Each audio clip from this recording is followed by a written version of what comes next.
A room full of women are hard at work emulating the real danger present in the master poster hanging in the background. It looks like some kind of class, like a high school or college art class. They may be all working on the same poster because they're making multiple prints at the same time. To be honest, having that many people working on that many prints at the same time may be faster and more efficient than having a machine do it with the technology of the day. Not to mention the fact that the machine requires using valuable resources, while many people would be willing to do this sort of thing to support the war effort. Propaganda is most well known in the form of war posters.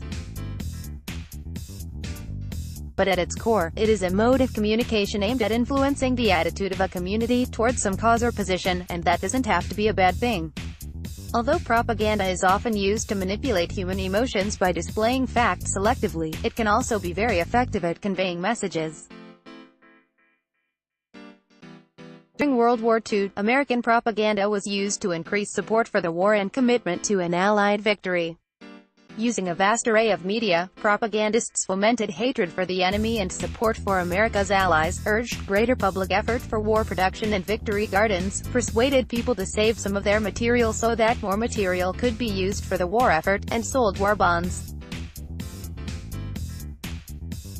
Patriotism became the central theme of advertising throughout the war, as large-scale campaigns were launched to sell war bonds, promote efficiency in factories, reduce ugly rumors, and maintain civilian morale.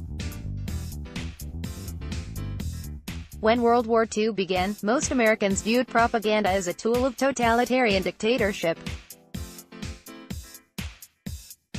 Furthermore, many remembered with hostility the fervor of World War I propaganda efforts, which were later regarded as violating basic rights as well as conveying misinformation.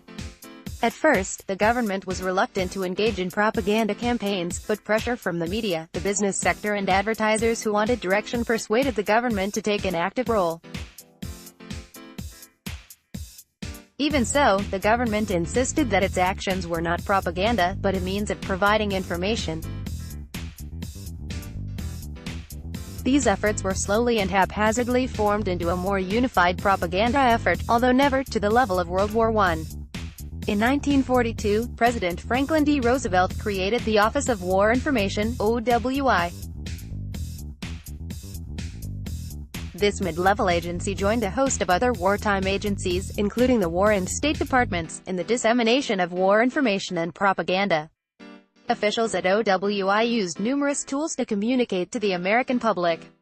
These included Hollywood movie studios, radio stations and printing presses.